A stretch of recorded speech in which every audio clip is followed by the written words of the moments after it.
child abuse. Last week in Burleigh County, a former daycare provider was found guilty of child abuse. The woman responsible for the home daycare is Bismarck resident Marlene Steedsman. Her jury trial ended January 9th. Renee Cooper joins us to share how the family of the abused child is doing today. Renee. Chad and Lauren, court documents say on the morning of June 1st, a 3-year-old boy was taken to Steedsman's home here on North 22nd Street, but he returned home that afternoon with multiple injuries. I had the chance to sit down with the now 4-year-old Max and his mother Lisa as she shares a story she never thought she'd have to tell. When Lisa Schauer returned to pick up her son Max that afternoon, she noticed injuries on one of his ears. And I just said, "Max, what happened?" And he said, "Marlene broke my ears off." And immediately I was taken aback, and I checked the other one and noticed the other one was red. And when I looked at them closer, I could tell that there was bruising forming.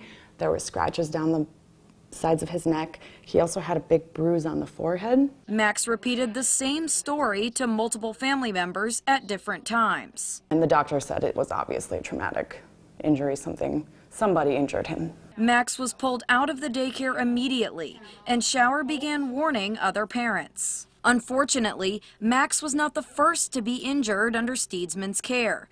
Katrina Hannenberg's infant daughter suffered at least one traumatic head injury in 2016. I had found out that she had bleeding on her brain. We were rushed via air medical ambulance to Minneapolis, where I was told she'd be having immediate surgery. And that's where more of the story started to unfold. Hannenberg's 2 to 4 month-old daughter was unable to speak for herself, so they really don't know when or what exactly happened to her daughter. And with no one to blame, social services took Hannenberg's daughter away. They put us through a nightmare of 6 months being away from my child, and I had to travel to Minot, to my sister-in-law's house, 200 miles every day to see my daughter. But according to court documents, it was Steedsman's stories that didn't line up.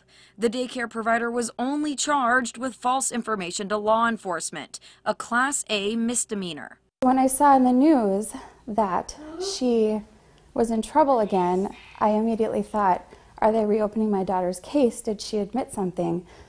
And then I looked at it and realized it was another child in that daycare, and that they had allowed her to keep doing daycare with those same kids, and none of those parents ever found out what happened. Schauer says she's gone through 4 daycares since, trying to find someone to trust. It was an incredibly draining part. We trusted Marlene. We considered her family.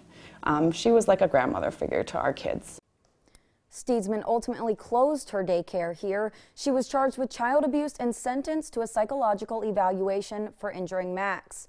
Schauer told me her victim witness coordinator expects sentencing to happen within 6 to 8 weeks. And Chad and Lauren, in Hannenberg's case, Steedsman's probation has been revoked following the jury's decision in Schauer's case last week. Both mothers stress their worry about the credibility of unlicensed daycares. They say both injuries could have been prevented. Renee Cooper reporting. Thanks, Renee.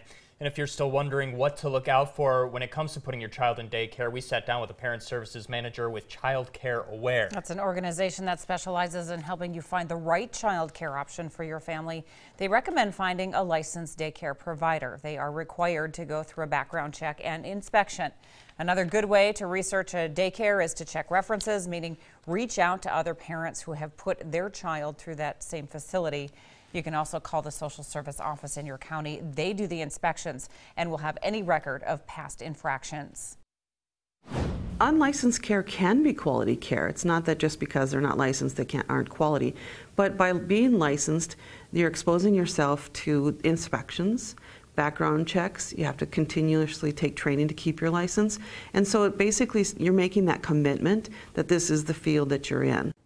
Azendorf says for a daycare to go unlicensed, they must be caring for fewer than 5 kids. But she says cases of illegal care exist in many places because they are not often prosecuted. Tyler